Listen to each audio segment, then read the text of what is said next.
All right, guys. So I've definitely been noticing some common themes here where a lot of people that one don't have a lot of time. Obviously, you're working full time or you have a business or you have kids or you have a wife, a husband, whatever it is.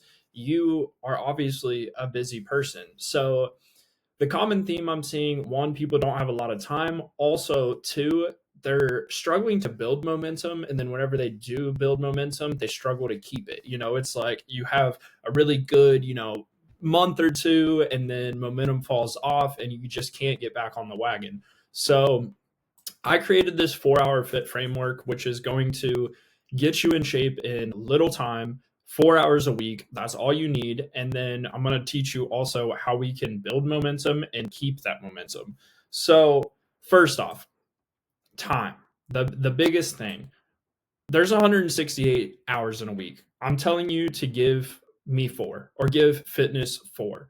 Like, people think that they don't work out enough and that they need more than that. That's not the problem. The problem is what you do with the 164 hours, the everything else.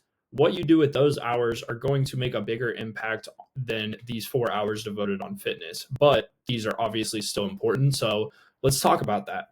First, it's not that you don't have time. We need to get rid of that. It's that you don't have a system for what time you do have. It's a lot of guesswork, not knowing, like, okay, what are my gym sessions going to be? Am I progressing on lifts? How am I going to progress on lifts? How am I going to get a good workout in that time frame? So I broke it down like this. This is one option. You can have four 40-minute lifting sessions a week, and then that leaves you four 20-minute walks or cardio sessions. Especially, if the goal is fat loss, or if you work at a desk and you are a pretty sedentary individual, then those cardio sessions are going to be important, those walks.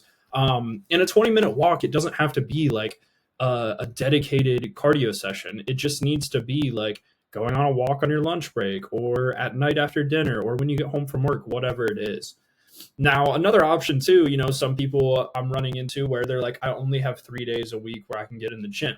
Super common, especially with business owners. I know how that is. I'm constantly working 13 to 15, 16-hour days, and I also don't have a lot of time to work out. So this is, what I implement this, the 440, 420, but I can also see where 3 40-minute workouts getting in the gym and six 20-minute walks a week, that's basically, a cardio session or just a walk every day, minus, one day, take a rest day where you're just, able to completely relax or focus on your family, work, whatever it is. So I think that's a great breakdown where we can build momentum on, stay consistent. It's not, trying to get six workouts in a week, which, isn't the most productive in the first place, because your body's not going to be able to recover well. But that's besides the point. Instead of trying to get 6 days and then you miss a day and then you're like, oh shit, I don't have time to fit it in. The 4 days or the 3 days makes it so much more easy to just build momentum on and keep going. So, coming up here to building the results and momentum, I mean, at the end of the day, guys, it's simple. All we need to focus on is training, nutrition, and then your recovery. And I grouped routine into that as well because it is going to be a big part in your recovery. And the thing is your body changes from what you can repeat, not what you struggle from. Like I said, a lot of people are focused on these 4 hours are, sorry, not struggle from, what you can survive. A lot of people are worried about surviving these 4 hours, getting their 4 hours in and thinking that that gets the job done. That's not what it is. It's built on, like I said, everything else, what you can repeat and build momentum on. So, with that, consistency times time equals progress. So many people overestimate what they can do in 2 to 4 weeks, but they underestimate what they can do in 5 and 6 months. I mean, I'm posting my transformations of me, my clients, everything, and constantly under every one of them, I'm getting comments where people are saying, oh, this guy took trend, this guy's on this guy's on that. Bro, we did it natty. The problem is people don't know what progress they can actually make if they just lock in and have a consistent routine that they hit every single day for a couple months. A lot of people will be like, well, I've been in the gym for 3 years and I haven't seen progress like that. Yeah, that's because you don't have a system that you're following every day to make progress. It is because you feel like you're going hard. Busy feels productive. Worrying about getting in the gym, working hard in the gym, and what supplements you're taking, but not actually staying on top of your nutrition, or vice versa. Worrying about your macros and what you're putting in your body, but then you have no idea what you're doing in the gym. It is a cycle where you feel like you should be making so much progress, but you're not. So people definitely underestimate what they can do when you just follow something over and over. So the momentum model that I created, very simple. Things are going to get out of whack. Everyone's going to get thrown off their schedule sometimes. So we have to have a system for that. We have to have things that we need to focus on. We have actionable steps that we can complete every week. You're never going to have the perfect week. The fastest way for you to be able to stay the same is by waiting for the perfect week. Life is never going to be easy or perfect. We have to have something that we can follow, that we can check off, that we can complete every week and keep making progress on it. So we're not switching workouts up all the time. You're following a program for at least 10 to 12 weeks, making progress on those exercises, not just constantly changing things whenever you feel stuck for a second. And a lot of it comes down to keeping the momentum, keeping on top of things. So workouts completed, marking those off, hitting your protein target, getting your steps in or your walks in, your cardio done, whatever it is, and then improving your sleep. And I threw sleep in there because if you're resting better, if you're on top of your recovery and your sleep, makes it so much easier when you're done with work or before work to get up and get your workout in. Makes it so much easier to then at that point make conscious decisions with your food. After you work out, you don't want to go eat like shit because you don't want to ruin your progress. So it makes you make better food choices. It makes you want to hit your protein. Then when you're doing that and you're feeling more energized, it makes it 100 times easier to go get your steps in, to do your cardio. Because again, it's about snowballing this momentum over and over and over. So getting into that, and then once people do build this momentum, it's easy to fall out of. So we have to be prepared for that.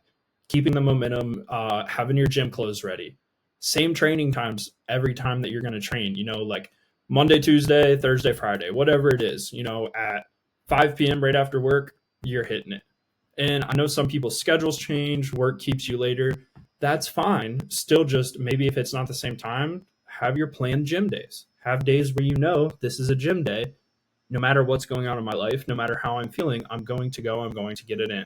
Because as soon as you stop that, that's not saying that, if something happens in life and you physically can't get it in that day, that it's not okay to push it to the next day, because it is. But having those planned gym days, staying on it more often than not, keeps that momentum going. And again, it's that consistency over time equals progress. Now, the most important, and this is a big factor with the rest of your 164 hours, meals not left to chance. I think the easiest way to go about it, especially for fat loss people, is to have something that you're doing every day the same for breakfast and for lunch. I know people will be like, oh, well, I usually skip breakfast. Wouldn't that get me in a calorie deficit? Yes, but not if that's leaving you to be hungry and then you're eating like shit for lunch and then you're eating like shit for dinner. So we're going to start out the day. Something super simple in the morning, something quick. Could even just be a protein shake. Could be a bowl of oatmeal, could be Greek yogurt, could be protein cereal, whatever it is. We're going to start out the day, something quick, something easy. Get some energy, get some nutrition into your body, get some protein in your body. The main thing is again, building that momentum. We want to make sure you have your protein good early in the day. So then when it comes to dinner, you have a little bit more freedom, which I'm going to talk about. So it could be having something like that in the morning, having something easy and quick for lunch that you're not having to spend a bunch of time prepping. It could be throwing a shit ton of turkey in a low calorie bread, or a chicken wrap, buying rotisserie chicken that's already shredded, throwing it in a wrap, and you're good to go. Something super simple that you're not having to take a bunch of time to meal prep, because that's where momentum is lost when you miss a day to meal prep, and then you're taking that time where meals are now left to chance. So something easy in the morning, something quick and easy that you can take with you for lunch, and then giving yourself a calorie range for dinner. It's going to make you feel a lot better whenever you are able to change up your dinners, you're able to try different things, so enjoy the foods you like, but because we set you up in a good spot early in the day with your protein, your calories, now your dinner becomes a lot easier. Yes, you still want it to be a fairly clean meal. Yes, you still want it to be protein centered, but it still gives you a lot more freedom. Especially if you have a family, a spouse, whatever, makes those days 100 times easier. Like let's say for a deficit, you need 2,000 You need to eat 2,000 calories a day to be in a calorie deficit and lose weight, lose fat that you want to lose. So we start out the day with, let's just say, something small that's 250 calories. Then you have your lunch. It's 500 calories. It's a sandwich and protein chips or a protein bar or something. 500 calories total. So now you're at 750 total for the day. That means now you have 1,250 calories for dinner. Gives you so much more freedom, but it's making sure you don't spill over that number. You're not, going like that. Doesn't mean just because you have a big range that it's like, oh, let's go get a Caniac combo every night, or let's go get a quesadilla smothered in cheese. Yes, you can have that stuff sometimes, but can't be a every night thing. So that's what I mean, where, we have to control the other 164 hours, not leaving your meals up to chance, keeping the momentum going, watching the scale drop, watching the visuals change in the mirror. So, yeah, I mean, 4 hours a week plus 30 seconds for you to grab a pre-made protein thing out of the fridge, protein shake out of the fridge in the morning, 30 seconds for you to make a sandwich real quick. All right, so now we're at a minute a day. And then dinner, I mean, you're going to decide on dinner anyway, or make dinner. So if you're just making a little bit more conscious decision, it doesn't necessarily take more time. So I guess it could be the minute a day. So the 4 hour and 7 minutes a week.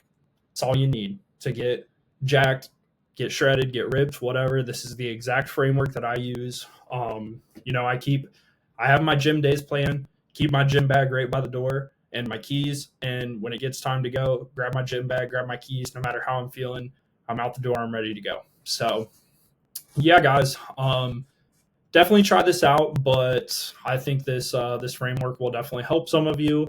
Low time commitment, but keeping the momentum going.